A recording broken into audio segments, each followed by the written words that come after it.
For this next session of the Covering Equitable Community Development Journalism training, we've reached the heart of the matter, figuratively and literally. A community's quality of health is often central to its identity and to its well-being. And yet, in far too many places in America, access to quality health care is far from equal. But there's a growing body of research that amplifies the social determinants of health and how they contribute to community well-being. There are also many high-profile journalistic investigations into how race, poverty, and even your zip code can impact your health and well-being. So for this next session, we're joined by three speakers who will help strengthen our understanding of the barriers to health equity in communities and what needs to be done to change negative outcomes. First, Kat Stafford is the Global Race and Justice Editor for Reuters, where she leads agenda-setting coverage of race, identity, and social justice across the newsroom. Prior to joining Reuters, Kat was a national investigative race writer and global investigations correspondent at the Associated Press. She was also a 2022 Knight Wallace Fellow, and she published a 5-part investigative series examining how health inequities have impacted generations of Black families. And I sent that link to all of you, so you'll have that.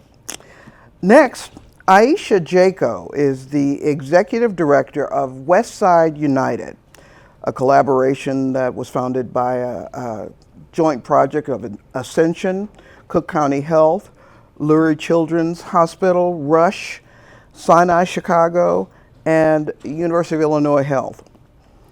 Ayesha leads programs and partnerships with additional anchor institutions, including nonprofits and churches, who work collaboratively to eliminate the 14-year life expectancy gap between Black and Brown residents on Chicago's West Side and the Loop of Chicago. And Chrissie Juliano is joining us. She's Executive Director of the Big Cities Health Coalition. Prior to joining BCHC, she was a Senior Program Manager at Resolve, where she developed and facilitated collaborative processes and consensus building projects among a variety of public health stakeholders. She also has worked on stakeholder outreach at the U.S. Food and Drug Administration, Center for Tobacco Products, and in policy development at the Trust for America's Health. Thank all of you for joining us today. This is a critical conversation because our keynote speaker yesterday was Dr. Willie Underwood. And not only his personal energy, but his insights and his sort of preparing the stage for a conversation around collaboration, and specifically Westside United. I think now we're going to really have this sort of unveiling of this topic of health equity. And so I wanted to start by asking a question of Kat Stafford that I think will lead into the rest of this discussion. And that is, in reading about your early life and an experience that you and your mother had when you were having an asthma attack and your mom took you for care. Such a powerful sort of predecessor to what you wound up doing in your career. But let's start with that, and then I want you to just take us where we need to go in this conversation. Yeah, so can you guys hear me? Okay. So I'm a native Detroiter, grew up in the city, and when I was younger, I had really louder. When I was younger, I had a lot of issues with asthma. As you can imagine, growing up in a city like Detroit, I lived near an incinerator, lots of auto, plants, et cetera, and that had a huge impact on the neighborhood. And so I shared this story at a different training that I did where my mom took me to the doctor and she was trying to understand, why is her asthma getting worse? Nothing that we're doing is working. We need to change her plan. And the doctor, kind of looked at my mom and said, well, what are you doing wrong, essentially? Instead of trying to figure out how to address my medical concerns, he automatically put the blame on my mom. And my mom followed the plan, nightly treatments, morning treatments, everything that we were supposed to do, but he automatically placed the blame on us rather than trying to understand how we got to this point where I had these issues. And so for me, that kind of laid the foundation at a very young age of realizing how inequitable our systems are, the need to have more cultural competency in terms of our healthcare providers. And for me, that really led me to want to become a journalist who centered this type of work, centered stories like mine in a way that hopefully brought attention to medical providers and also our industry, just in terms of amplifying health reporting, which I think does not get enough play. So that I'll talk a little bit more about that in my presentation, but that's really what led me to this moment of wanting to dive into it, was just growing up in a city that has this legacy of so many health inequities, like so many other Black and Brown Indigenous communities across this nation. And of course, I think I may have mentioned it, but I met both Kat and Ayesha at the National Association of Black Journalists Conference, where Dr. Underwood was there as well. And so Kat beautifully led and coordinated the conversation during that session, so I wanted to have you take the lead here. Have we decided that we'll start with Ayesha? Can I just make one comment? Sure. So Kat's story is exactly the difference between public health and healthcare, and individual medical and the broader social determinants of health. And I'm going to talk more about that, but I just didn't want to lose that moment because I think it's a really good way to crystallize the difference and how the systems need to work together. Thanks. So we grew from the founding hospitals to what you see here since 2018. We have the American Medical Association, where I know you heard from Dr. Underwood. They have made a commitment of over $5 million for our social impact investment in the community. So this is low interest capital that goes out to support affordable housing and other capital improvements to small businesses and nonprofits in the region. We have a cluster of local and international partners that range from corporate to traditional philanthropic foundations. And then we have a myriad of supporters across our health and healthcare strategies, workforce, neighborhood and physical environment, and technical groups. So this idea is answering the question, what if healthcare looked at their ability to address the disparities that have been underway over the last 100 years, if they looked at what they could do with communities to reignite a vision around reinvestment in communities that had been historically invested. So the next piece is you have big vision, you have community buy-in, you have partners around the table. The next piece was, how were we going to measure impact?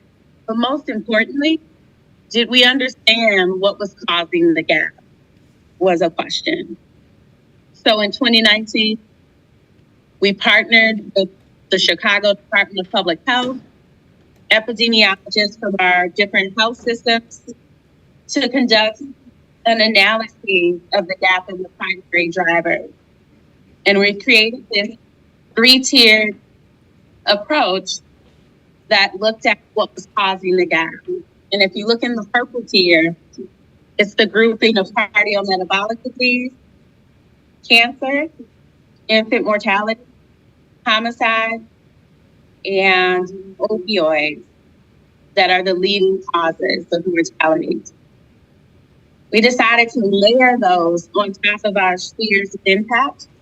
So we have education and the associated outcomes, economic vitality, where our hiring, our social impact investments, our business supports, and neighborhood in the built environment, where we have work equity, and then the access to care piece. So we immediately realized that we couldn't boil the ocean, and there were hundreds of measures that we culled down here. But what we realized is that we needed to have a more refined focus, and we decided to look at hypertension management from the cardiometabolic grouping and infant mortality as it relates to the health drivers. And then we wanted to think about, if we are providing jobs, career pathways over time across our zip codes, we want to see a difference in the poverty level, an increase in median income, living wages or family sustaining wages, unemployment. If we are working to impact the food environment as it relates to retail and access over time, we want to see food insecurity rates decrease. We want to see that there is perception of healthy and affordable food access. And so shortly after we launched, we built this framework to inform our work.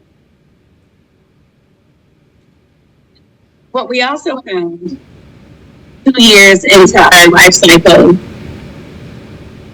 was the difference in life expectancy due to COVID. When we launched initially, we thought we'd be ambitious by aiming to decrease the gap by 50% by 2030, and then COVID.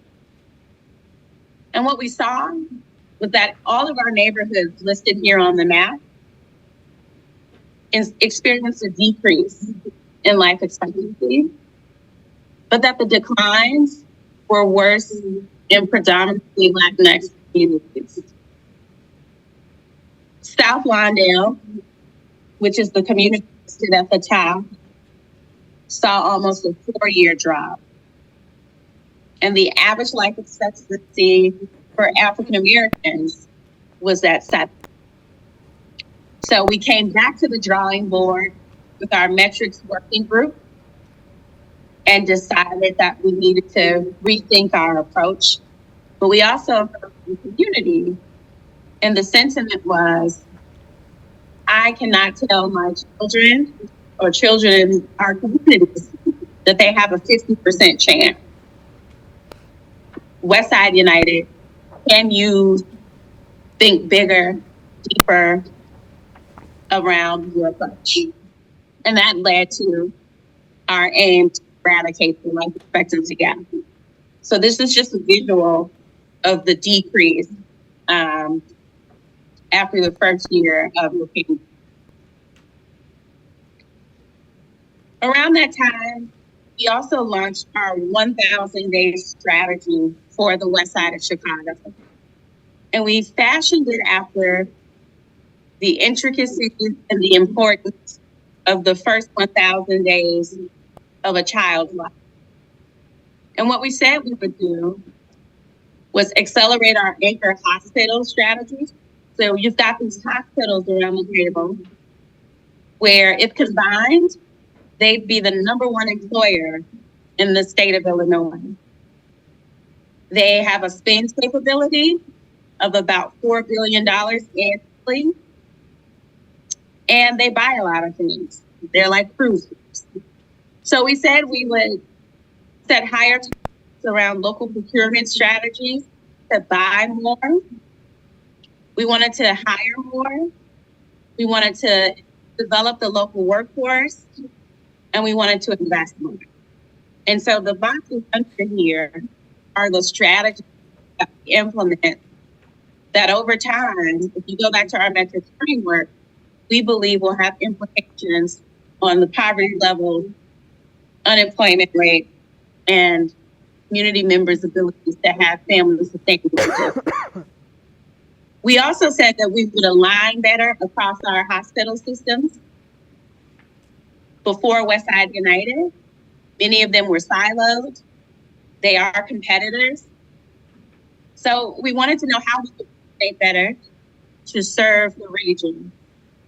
We said we'd look at maternal and child health to track the number of births, the number of wraparound supports, what were we doing in terms of community-based care. Same for hypertension. We coordinated a food pantry network associated with our healthcare partners. And we doubled down on blood pressure screenings in the region. We also said that we would be a convener, that we would catalyze resources and partners that would lead to catalytic investments that gave birth to the vision of community in terms of what they wanted to see. And then lastly, because a lot of the strategies in this first bucket started out as pilots and now are integral to our DNA, we said we would use that power to work with community to transform schools and housing.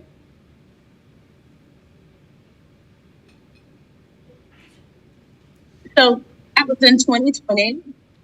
Our strategy expired about a year ago. And in this bridge period, we're rethinking and doubling down on where we had the greatest impact. But we also since then created a national model for health equity metrics and evaluation. We formed Live Healthy Chicago in partnership with our mayor, convening a racial equity rapid response team in response to the high rates of COVID mortality and morbidity in Black and Brown communities. And we have supported food retail options in communities that have been food deserts for decades with partners like the Chicago Blackhawks and others. So as I close, I just want to show some snapshots around what we've been able to do in terms of the numbers. So we said we would make sure that at least 14% of hires coming into all of our systems were from West Side zip codes. And so since 2018, we've had over 6,000 hires from these zip codes. We've had about 278 participants have access to tuition-free career pathway opportunities for medical assistance, patient care tech, respiratory therapy, and this is in partnership with Malcolm X College here. They also have externship placement at our system, and those opportunities often lead to full-time employment. In the social impact investing space, we've provided over $16 million in working capital, totaling into 635 low-interest loans to businesses across the region. I talked to you about our spend, $4 billion. We wanted at least 1% of that to point back to local vendors. And that number is $220 million that has gone out.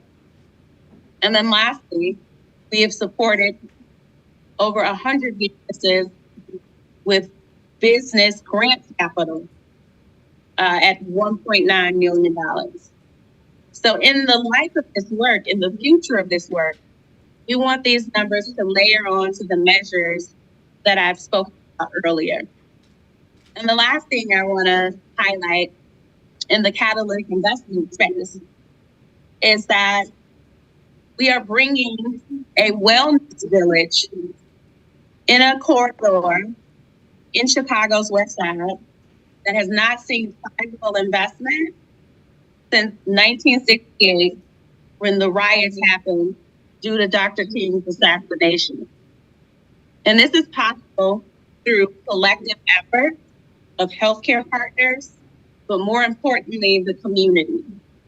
So this is a $50 million development with a $40 million wellness center that you see here in the top right corner. It'll have a federally qualified health center with the ability to serve over 6,000 residents. It will have recreation provided by the YMCA. It will have a cafe, a bank. So community is very excited about this because a block away is an art center providing ballet, dance, other art forms, performance space, yoga in this community. A block and a half up, it's also a small business incubator. So this is born out of a 30-year vision to see catalytic reinvestment in a place that over the last 50 years has not had investment, but at one point was known to be a critical corridor where community members would not have to leave their community for groceries or any of their immediate or desired need. The last example is our ability to localize the laundry linen needs of our systems. So we will now have in the West Side a linen service where most of our systems outsource to Wisconsin, Indiana. We now have in the backyard of the Illinois Medical District a $40 million development that will provide 300 jobs for residents in the West Side, a cost savings of millions of dollars for our healthcare partners. So there's that meeting of the minds where hospitals have asked, what if we support local reindustrialization efforts to spur economic vitality for West Side residents? So these are two examples that we are currently engaged in, very excited about. We think about the impact of health equity and reinvestment led by community, resourced by anchor partners. We'll share these slides where there's more information about our impact report, anchor reports, our partnership with the American Medical Association, and other features that talk about the work. Thank you. So while we're pulling them up, I'm Chrissie Juliano, Executive Director of Big Cities Health Coalition. It's great to be here today. Thank you to Rachel and to others for having me. Congratulations to you all for being here. I sat through a little bit of this and I kind of want to do this too, so it's great. So the Big Cities Health Coalition, and you'll see the slide in a minute, was founded in 2002 by health leaders in LA, New York, around this idea that there's something unique and different about cities, about being a big city health commissioner, and really with the goal of sharing ideas, strategies, best practices to collaboratively, oh, do you need to move them? Because, oh, nope, there we go. I don't know my own slides. Okay. To collaboratively share, move policy, better protect and promote the public's health. So as you can see on the map, these are our members. They're big cities. They lead more than 30 of our largest urban health departments and together serve about 20% of the US population or more than 61 million people.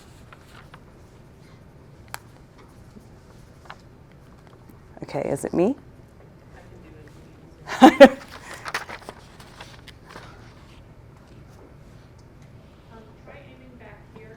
Oh, that's smart. There we go. Okay, thank you. So I want to start a little bit with what public health actually is. I've learned over the course of my career, it means something different to everyone. My family still thinks I advocate for health care for all. I do in principle, but not, in my professional job. So there's a definition here on the bottom of the slide.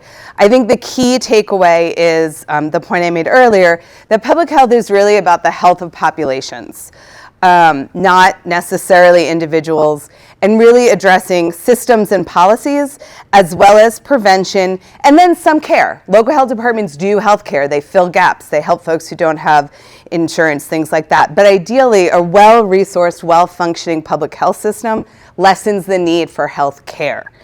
In addition to all the altruistic reasons that we need disease and injury prevention, prevention is also cheaper than care, right? If we prevented people from getting sick, we'd save money down the road. Now that's a long time frame, one of the reasons we can't quite get to where we need to be, but it could be is a cost-saving endeavor.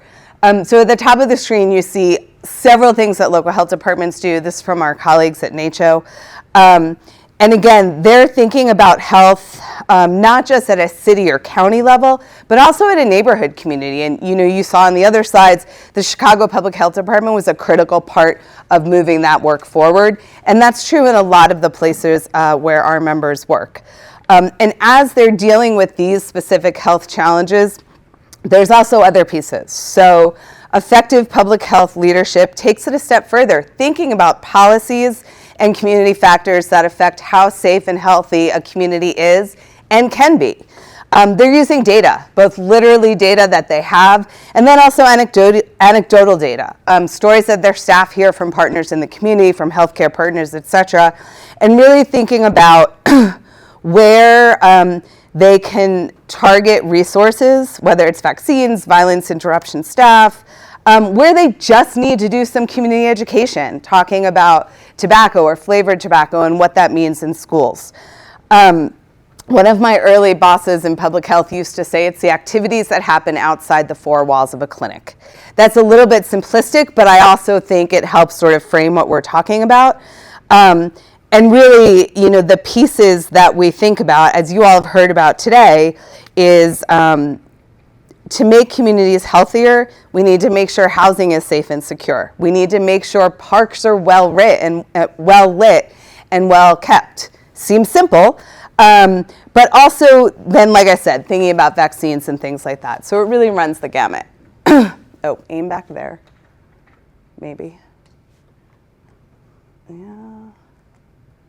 Thank you. Okay, so the part of the public health system that I work with, that our members work in, is the governmental public health system. And that's literally what it sounds like, right? It's government agencies at all levels of government whose mission it is to affect the health of the population. So you can see those up there.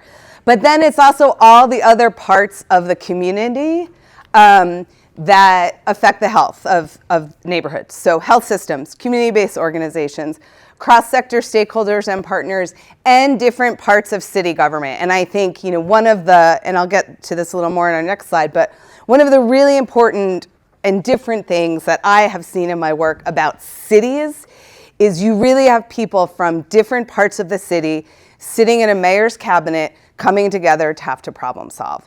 And that is something that I think a city has that some other jurisdictions or other types of jurisdictions don't necessarily have. Okay, so to that point, a couple of years ago, we launched what we called our urban health agenda, and thinking about, again, the health of a population rather than an individual means noticing and acting on patterns that affect health. Again, the affordability of housing, well-paying jobs, and also, as you all have talked about today in other sessions, the impact of structural racism. So, you all know, because you're in this cohort, laws and financial policies have pushed certain segments of the population into neighborhoods that have poor air quality, lead in paint and pipes, and little access to transportation and healthcare. Just today, the Biden administration put out a rule about lead pipes and telling cities they had to get rid of them in 10 years. That's really ambitious. And I will be honest, that some of our city partners were really anxious about that rule because it's going to be hard to meet. I think the president said something like, if the government isn't protecting your public health, what are we here for? So this is exactly what we're talking about. So we use this as a framework to outline a shared actionable vision for transforming urban health by one, prioritizing health equity, and then two, like I've said, encouraging cross-sector collaboration to invest in policies and practices. Okay, so now we're going to get to the real reason I was invited here today. So one of the things we've realized is that, again, we've talked about people don't know what public health is. People don't know what public health does. And the words and phrases that public health practitioners use don't necessarily resonate with the public. So we wanted to think about how to talk in a way that the public policymakers understood what we were talking about and how it would resonate. And I think also in the work you do, critically important that the public know what you're talking about and that the people you interact with in your stories and things like that understand. So I'm going to talk about two different parts of research. So this was research that we did right after that urban health agenda was released. We did a survey, focus groups, to think about or to learn more about what city residents, so this was in our member footprints, what city residents think and know about public health and racism and equity, again, so that our members could talk better about that. So first what we saw was that public health is important, and this is the red bar there, is important to a majority of city residents.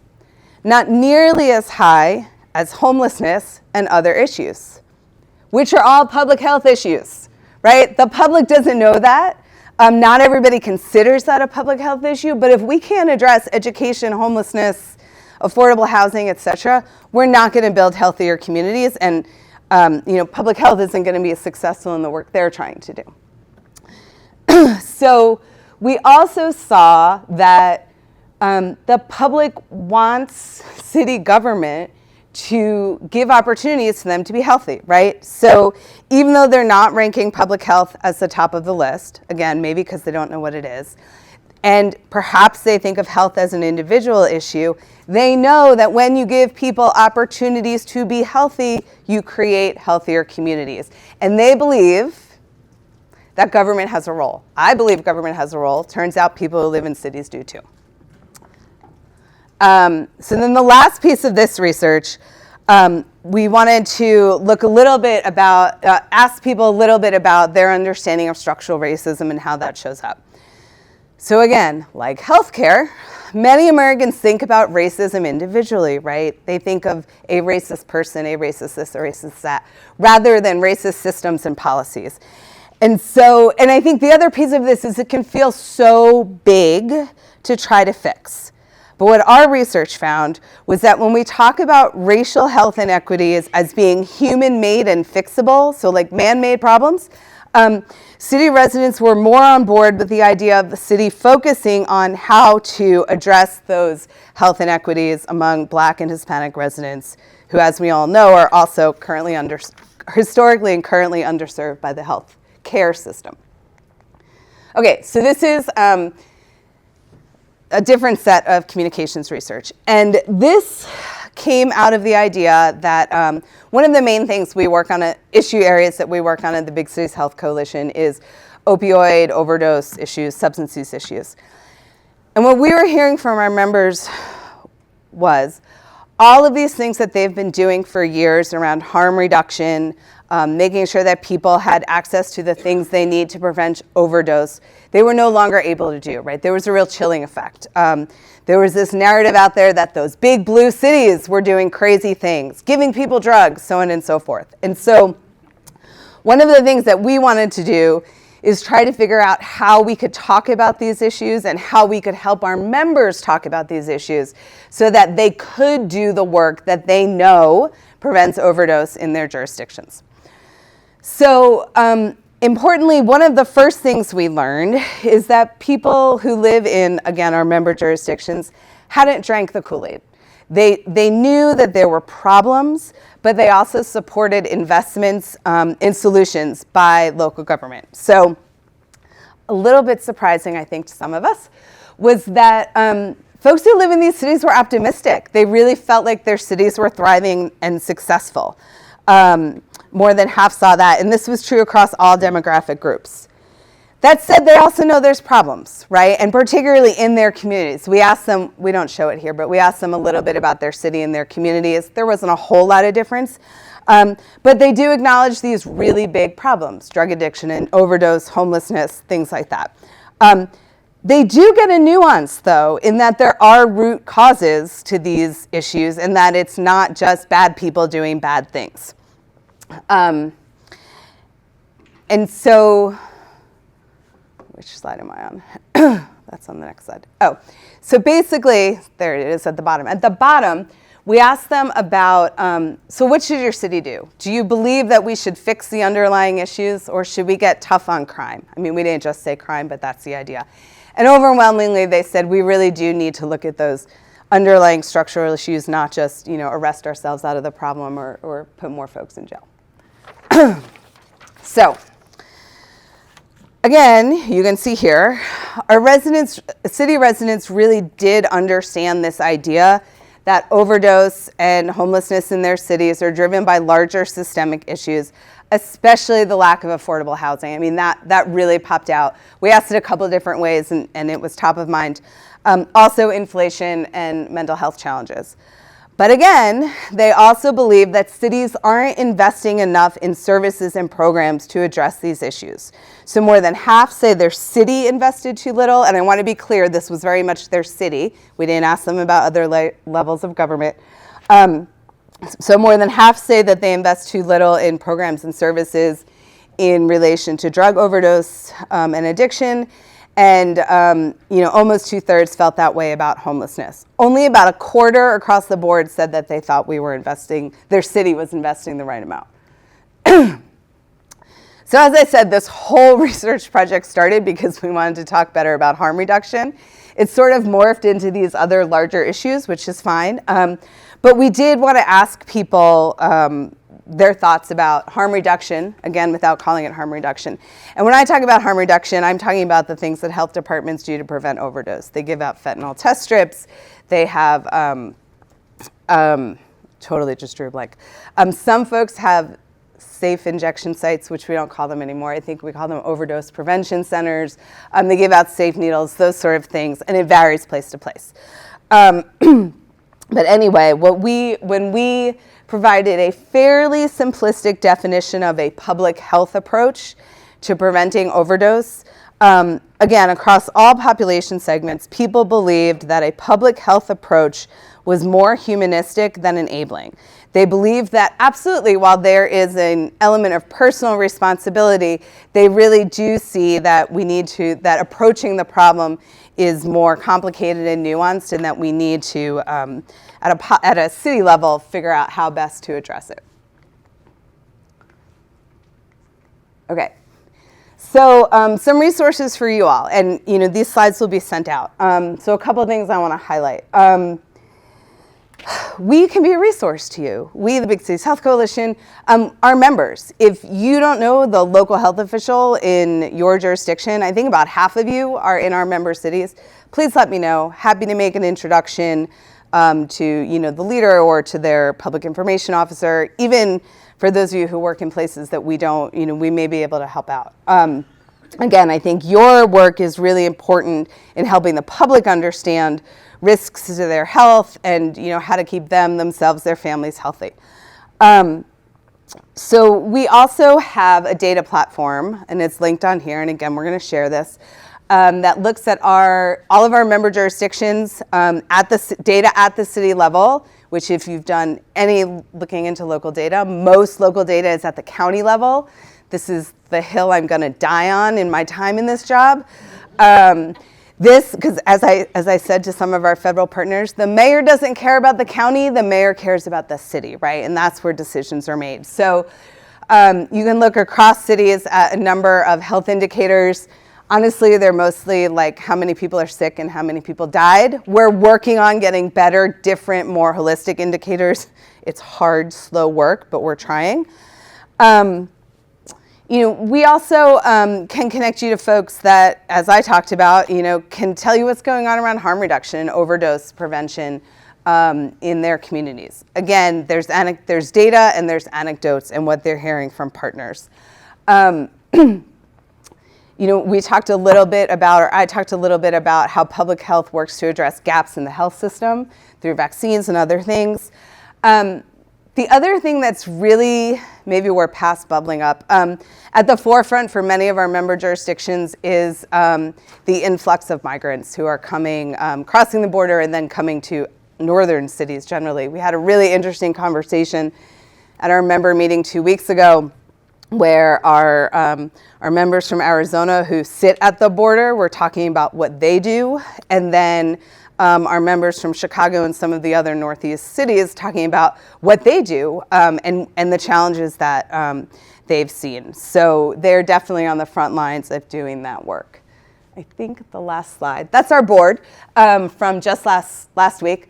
That's how to reach me. That's how to reach my colleague Elizabeth, who is our communications director. Happy to chat with you folks and connect you as needed, and looking forward to the discussion. Thank you so much. Rachel, I know we're gonna go over. Do you want me to do my presentation? Absolutely, or go straight yeah. to? You sure? Okay. So I'm gonna talk about essentially how to take all of this and turn it into a project, because a lot of what we've talked about is both on a community level, working with community organizations, but also working with national organizations that have a lot of reach across a lot of cities, which is also part of what I did for this project. So I'm going to talk about how do we fuel these equity conversations, but do it through the lens of journalism. And so for me, the 5-part series that Rachel mentioned at the start started with this. COVID-19 in the city of Detroit. Detroit in those early months was really a hot spot. Lots of people were dying of the disease. Sources, people that I knew for a very long time. So we decided to do a story rooted out of the city of Detroit. And within that, though, I started to notice a lot of the coverage in those early months when we were talking about some of the racial health inequities that emerged were really centered around, they had various comorbidities. They had hypertension, diabetes, all these underlying health issues, right? But not really diving into how we got to a point that, even amidst a global pandemic, we still saw these inequitable health outcomes. And so that led to the creation of this project, From Birth to Death, where we examined how the legacy of structural racism really laid the foundation for all of these health disparities and inequities that we see today.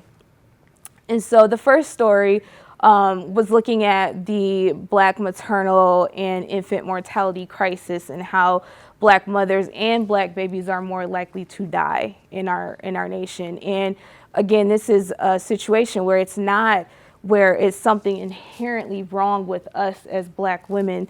This is an issue that, really cuts across socioeconomic status. It doesn't matter if you're rich, it doesn't matter if you're impoverished. We're still far more likely to die. And there are a lot of reasons that created this outcome. And so the second story looked at asthma. I talked about at the start, how for me, growing up in the city of Detroit near pollution and all these various factories, well, we went to Hartford, Connecticut, which has a very high asthma rate among young Black children, and spent some time with a family who talked about what it was like to live in a city where they felt like their issues weren't being prioritized and they were frustrated. And they talked about how a lot of the Black folks who lived there were in areas of the city that had been formerly redlined, right? So that's talking about how all of these various issues, not just the health issue itself, create, again, the foundation for Black Americans and other communities of color to face these inequities. The third story, which my colleague Annie Ma wrote, was looking at mental health among Black youth and how even within that crisis, for many Black youth, racism is a driving factor. Where we talked to several young Black folks in Ohio who shared, being in majority white districts, the issues of being the only one or being looked at as a problem, being over-disciplined just because of, who they are, how that fuels some of the challenges that they endure. And the fourth story, which kind of goes back to what Ayesha was talking about, was looking at high blood pressure, hypertension, and how for many people, combined with COVID, created a catastrophe. This was a really just terrible story about a man, Charles, who died of COVID, but he had a lot of underlying health issues, and we kind of looked beyond that. We looked at his life. This was someone who was formerly incarcerated, turned his life around, but he talked about how the community that he grew up in had food deserts, didn't have access to doctors, didn't have access to appropriate care, and how that for him laid the foundation for future health issues that he had, which then led to becoming a contributing factor for his death. And the last story, I did not do that. Oh no, I'm ruining like the slides. You guys weren't supposed to see this yet. Please go back. Yeah, close your eyes, close your eyes. Is this me? Is this you? Okay, thank you. No, keep going, way back, way back, way back, way back. Ah! Right, okay, no, go back, sorry. One more. And so this was the last story, which kind of gets just a little bit into what Ayesha was talking about just in terms of life expectancy. This was looking at how Alzheimer's is more prevalent among Black Americans. By 2060, cases are expected to increase fourfold. This is really stunning data. This was something that a lot of readers reached out to us about after the project ran and said they had no idea that this was such an issue. They had no idea that this was the expectation. They also had no idea what young caregivers like Jessica here experienced, being the only one taking care of her mother, encountering racism within the medical system, and what that does when she's just trying to seek adequate treatment for her mother. So this was a wide-ranging project where we just wanted to touch on a lot of different things. But for me, what it really starts with for us as journalists is the pitch. I think it's important to kind of talk about this process because we can talk to all of these great organizations like Chrissie's and Ayesha's, but when we get to our editors, we really need to have a concise pitch to get the green light to do this work. So for me, why would you want to do this? Well, it helps you really conceptualize your project. It outlines the voices that you need with intentionality, and it also really helps push back, frankly, against weary editors. When I tried to pitch this project initially, I did get some questions saying, well, everybody knows that, these health issues are impacting Black people. Why would we devote a year to this project? Well, I laid out why. I laid out the premise of the project. I laid out how many stories I thought we could do. I laid out where we could root these stories. I mentioned all of the voices, the experts, such as the various local organizations all the way up to national level organizations to really make clear this is a robust project that you could tell focused on health inequities, and just making clear that this was a potential to have photos, videos, illustrations. If any of you have read the project, you saw that we had just about every single aspect that you could think of with this story, because I wanted to immerse readers in a way where they got to go inside the lives of people that are dealing with these issues and see this isn't just an individual issue. This is, again, a community level problem, and these are the things that can be done to help disrupt what we're seeing. So I think as journalists, it's really important for us to start initially with the framework for what these stories could be. And when we're talking about research, as journalists, data is your friend, right? So, you get data, of course, from the CDC. Yeah, you could get it from states. You could get it from the counties. Some cities even gather their own data, of course, which is what Chrissie was talking about. But I also really like to push journalists to reimagine the data that we use. It doesn't just have to come from these so-called official federal sources. You could really work with community organizations because oftentimes they have surveys, they have various types of information that these official sources don't have. And when you're talking about marginalized or historically excluded communities, oftentimes they're going to trust the people that are rooted within their community, and those are the groups that might have actually, frankly, better data that can help you really drill down into some of these historical issues. So I just like to tell people to really think about, yeah, you could submit the FOIAs, but also reimagine who you could go to and who we consider to be, trusted sources in our stories.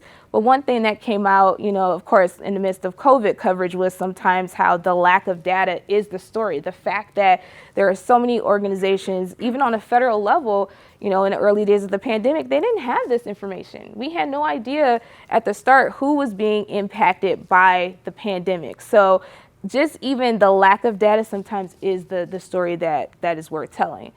And for me, I believe in something that I call historically informed reporting, which is using history as a way to become a critical source, an actual source of the reporting that we do, because many of the problems today are built off of generations or years, at least, of structural inequities.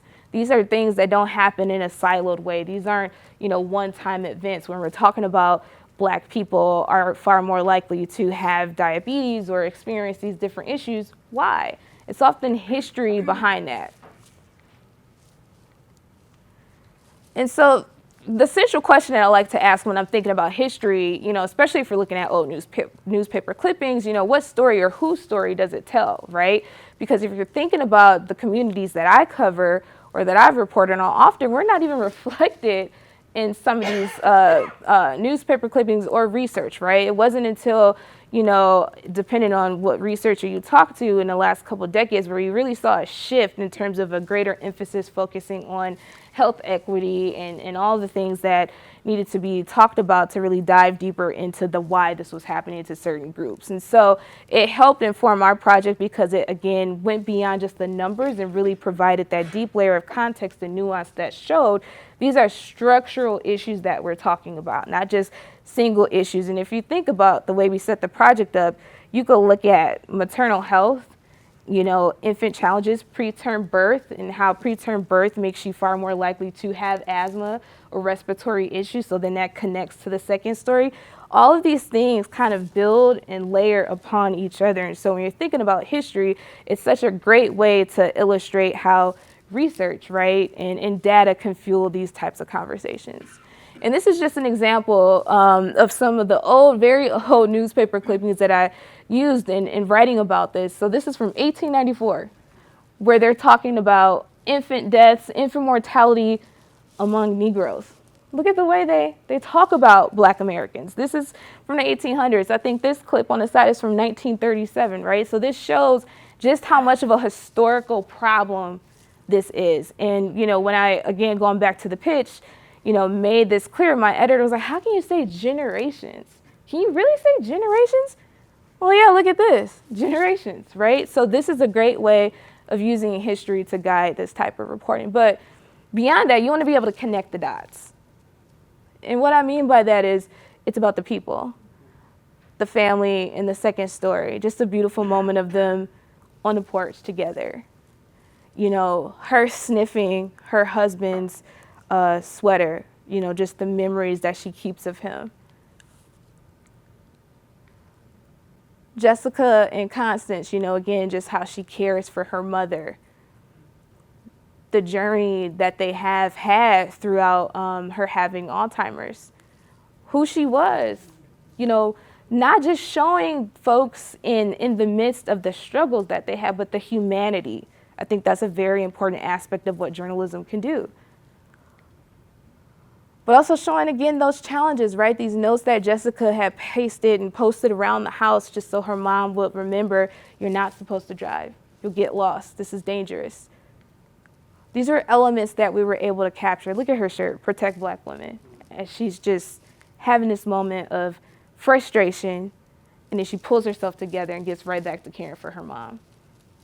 So it's the data, it's the history, but it's also the people that make journalism like this, talking about public health, talking about health equities, and equity issues. That's what makes powerful journalism. What I'm talking about is equitable and representative coverage. That's how I define this. This is coverage and sourcing that wholly centers historically underserved communities in a way that is neither transactional or extractive. People always ask me, what does that mean? That means when I'm going to them for conversations, it's not just for a story. I want them to feel as if I am really centering their concerns, I'm answering their questions, I'm amplifying their voices. It's journalism that reflects a deep community understanding.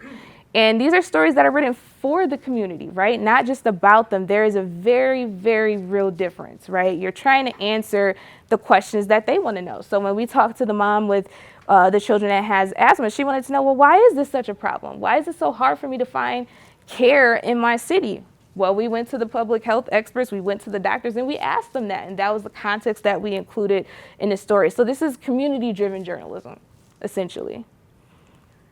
And this is something that should be done both on a community level, but also an expert level, right? And so for this project, we were very intentional. I would say about 98% of the sources for this project were African-American, doctors, people on a community level, people at various organizations. We were very intentional because we wanted to demonstrate that there, one, are people in this space who are deeply focused on this, and they are also of this community, and they're not just being included in this story as the person that is being subjected to these health issues, but they are also the experts trying to solve these issues. And so what I'm talking about is developing relationships, being intentional, setting the time aside, meeting people where they are. That sounds like such a simple notion, but you'll be shocked how many journalists and reporters that I've worked with that expect people to come to us. No, go to them. Go out to the community. Ask your editors for an hour a day, a day, just to go out to the community without the goal of, a story coming out of it for that day, but just immersing yourself deeply in the community to understand who they are and what their concerns are. And just embracing the fact that community members are experts of their own communities. A lot of the organizations that we spoke with who are on the ground, like Chrissie and Ayesha's, they told us, I trust the organizations that I see every day in my community. I don't really care when the state drops in and wants to talk to us, but the ones that I see doing the work, those are the ones that I'm going to open up to, that I'm going to allow into my home. And that's the same thing for us as journalists. We can't expect people to let us in to tell their stories if we haven't done the work to gain their trust. So that's a big part of reimagining sourcing and focusing on equitable sourcing. And among that is first impressions matter, listening, explaining to people how the journalism works. For this project, we knew it was going to take over a year. And so for every person that we interviewed, we told them at the start, this is going to take a year. There's going to be times where you hear from us repeatedly, and maybe we won't be in constant communication, but this is my number. Feel free to reach out if you have questions. Just being transparent. How would they be exposed? I was at AP, which means this is a global news organization. It's going to go everywhere. Your story's everywhere. Are you comfortable with that? Now, people always say to me, well, what if they're not? That's their choice. Give them the agency to make that decision for themselves. And if they want to continue, then explain to them, okay, maybe you should lock your social media down. Maybe you should take these steps, consider this, this, and that. I have found, I've only had about 5 people who, when I told them this whole process, they said, I don't want to do it. And my editor was like, oh my God, what are we going to do? We're going to find someone else. It's okay. But everyone else appreciated it, and it made a stronger connection with them as a source.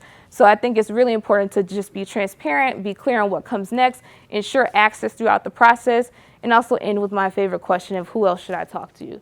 For a lot of the folks mentioned in this project, a lot of those connections came about because I asked that question, who else should I talk to? After they trusted me, they opened the door to everyone else that I needed to talk to for the project. And so with that, I believe that's the last slide that I have, and I wanted to open it up for questions. I know we're way over. Actually, we're not. Oh, we're not? We're okay? Why don't you come here, and I'm going to actually put one of our fellows on the spot. Ooh. Can Ayesha hear me? Okay, all right. Nick. Yesterday, you talked about a story idea that you had based on some research that had come across your desk and the reaction that you got from editors. You now have 2 experts here, 2 leading journalists and a researcher who can help you think through maybe an approach. So why don't you restate for them what the story idea was? And I'd love to get your feedback on how he should move ahead on this story. Yeah, so I'm Nick. I'm with Cincinnati Public Radio. And I told this story yesterday. We got a release from one of our local institutions, University of Cincinnati. Cincinnati Children's Medical Center, about some research they had participated in around the link between asthma and redlining. I found this research really compelling. I'd seen some earlier research. It was well done. The methodology looked great. There were a lot of great partners in the research. And so I said, hey, this would be a really good story. We could do some, really good work on this. And my editor, and to be fair to my editor, I don't think they were responding with skepticism, but they were pointing out, the cohort in this research, they were born in the 90s. Redlining, quote unquote, ended right in the 60s or the 70s, right? And so what's the, how are you going to tell your listeners and readers how this makes sense, right? Because not everybody knows as much as you do about redlining. And so I got some skepticism from the editor that, to be fair to her, was about skepticism from our listeners and readers, right? So the question I asked yesterday was, how do we frame these stories? How do we tell these stories in a way that circumvents that skepticism and really pays, it gives respect to how deep this research is, how deep these links are, and gets across like how important this is. The first thing you need to do is stop being so fair to editors. Most of them are very evil. I'm worried they're going to watch this later. You can cut that out. Go ahead. Well, I think it goes back to what I said in the presentation. Throughout my entire career, I've had that type of skepticism, like I mentioned, even with this project. And, my solve has always been the pitch. Taking the time to sit down and craft, and it doesn't have to be, my pitch was in depth, like it was very long. It doesn't even have to be that. But showing what's the nut graph here of this. It's obvious to me that that's a story. In fact, I'm sure that research probably dives into the fact that, a lot of the current census tracts where people live today are the same census tracts that were redlined decades ago. That's the link. That's how you tie it from yesterday to today. Can you frame a nut graph around that fact? Is there a sweeping, quote, just that gut punch quote that you could get from a researcher or someone that could really bring home, why this matters today? I think, it's just all about, how you frame it to editors, frankly. I wonder if there's a way to kind of show, okay, if we tell this story, yes, it's about the research, but I'm also going to go talk to people in the community and they're going to share this. These are the asthma rates. The asthma rates, have they worsened over time in the community? What is something that you could tell to kind of beef it up and make it such, that it's undeniable? That's frankly what I've had to do. But also just tell your editor to be frank. These are stories that we should be doing. These are, folks that, maybe they're not represented in the current listening population, but these are folks that you need to bring in the fold. And you only do that by developing trust, by telling stories that actually matter to them. So it's not just what's fundamentally right, but it's also a business decision. And sometimes when I frame it like that to them, that's when they start to understand. But I would demonstrate how this could also be a people-centered story and go beyond just the research itself. Chrissie, did you want to add something? Not my area of expertise. I'm usually on the other end of so my editor needs something else, Chrissie. But I think, it got very loud. The human part of the story, right? And figuring out what other people could give you perspective. It'll sound silly for me to say, call the local health department, but I can tell you in Columbus, they did a whole year-long project at the health department tracing redlining to lead. They got a grant from a foundation, right? So they connected the dots within their community. Something like that could be happening in Cincinnati too, and just digging a little bit more to see, what can you pull in and maybe then convince your editor.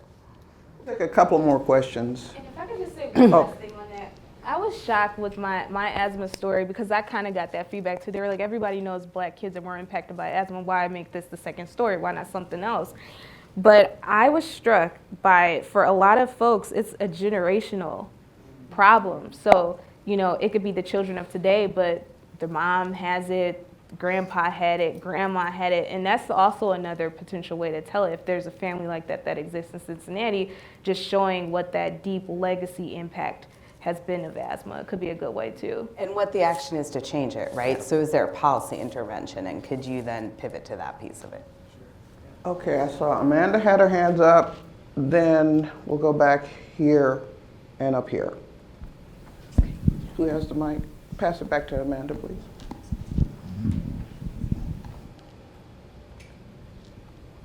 Hi, thanks so much for the presentation. Wow, this is loud. My name is Amanda Goki. I cover New Hampshire for the Boston Globe. My question was for you, Kat. If you could, I think it would be really helpful for all of us. The story that the 5-part series seems really incredible, and I think it would be really useful for us to hear a little bit more about how you made the sort of timeliness pitch and the why now question, because and I loved what you were saying about using history as a source, and I feel like that could really enrich some of the work that we're all doing. But with that, I can already hear the editor's question about, okay, you're going to provide this context and this background, and you're going to show how this is an issue. We are always being asked to sort of make the case about why this is something new and why now. So I'd love to hear how you did that successfully in this story. Yeah, well, I think for the project, it was really kind of framing it around, okay, we're in the midst of this global pandemic with all of these underlying conditions and comorbidities that everyone's talking about. Well, let's dive into the why and how we got here. So that was kind of the initial frame. And from there, I said, well, each of these stories is going to be about a specific illness. So within that though, let's kind of cast it forward. What's the projection for some of these illnesses, and showing by 2040 it's going to be fourfold, or it's expected to increase. So that kind of helped pitch the story forward. But then I told them, the history aspect of it is crucial, because again, we can't talk about okay, it's going to increase. Well, how? Why? What is this built upon?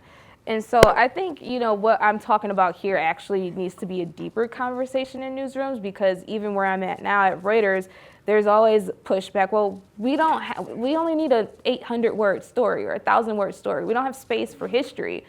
But we can't talk about structural racism without talking about what created the foundation for it in this nation, right? And that's history.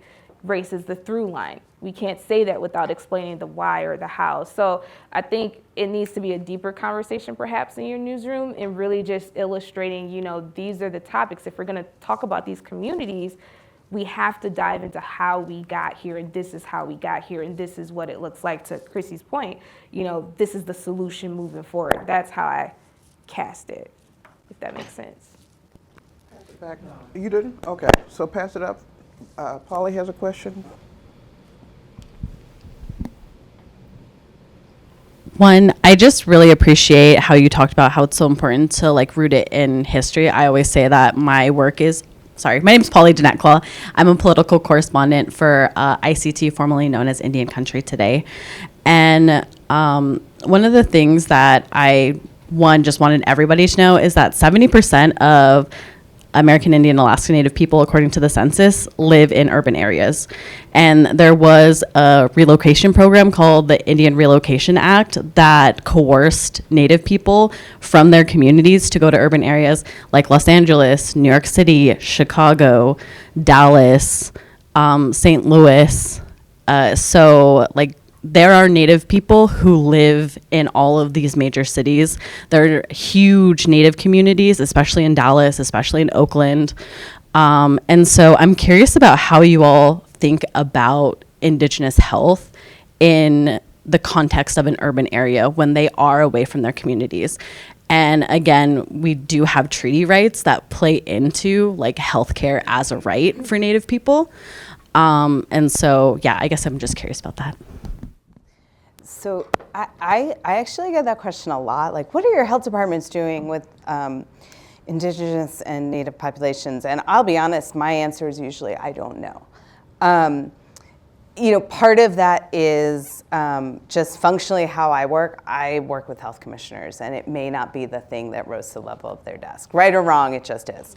And I think in these large urban areas where there are so many disparate populations, it is just really hard. I mean, that said, I think it's, something that, at least at the federal level, honestly, is coming up more and more. And, I'm happy to talk more with you about it, happy to connect you to folks. And, this is gonna sound super cheesy, but I believe that journalists doing stuff like this is how stuff happens, the way that somebody doing policy change here, somebody asking a question here. And I think really starting to push things more, regardless, is how we get to a better place. But happy to chat with you more about it. I love that question because, at the start of the pandemic, so we did a huge project looking at racial inequities. We tried to break it down by various races. But when we got to the Indigenous population, the data wasn't there. It wasn't enough data for us to say something meaningful. And going back to that slide where I said sometimes the lack of data that's the story. Yeah. There's no data collection that is happening at the level at which it needs to happen. And so, we were having a lot of conversations and having those conversations now at Reuters. How can we cover Indigenous populations in a meaningful way when, we currently lack the infrastructure or data to help us tell those stories? Well, it goes back to, again, getting people on the ground and building trust with those communities. And, I have someone right now who's like, that's gonna take so much time. Well, so what? They deserve to be covered as well. And so we need to invest that time, as newsrooms into these populations the same way that we're covering everyone else. But I agree. I think there are so many stories that I've heard, that I heard from people after this project ran, well, what about indigenous populations? What about this? Have you heard about this? So there are so many stories to be told, and I think we just need to figure out how to tell it and just be true to readers that the data doesn't exist, but this is clearly a problem on the ground, and this is what the community is saying. And part of the data problem is all the different structures through which these populations get health care and access to health care and things like that. It's just not as simple as, you know, the local health department knowing the epicurve, right? And so there are real structural issues in figuring that out. And that's something we've looked at on our data platform. In most of our jurisdictions, we don't dive all the way down just because it's a really small percentage of these city populations and the data aren't there. Not right, just is. We are going to have to wrap this discussion up, but I think it's apparent that having access to this level of insight, expertise, is so important in helping you think about the story ideas you're going to frame when you go back to your newsroom. So Kat will be here this evening, I think, and you will be as well, and certainly in between the next session, feel free to talk to them. But I am extraordinarily grateful to both Kat Stafford, Chrissie, Juliano, and I guess Ayesha is gone. No, she's here. Oh, and Ayesha Jaco.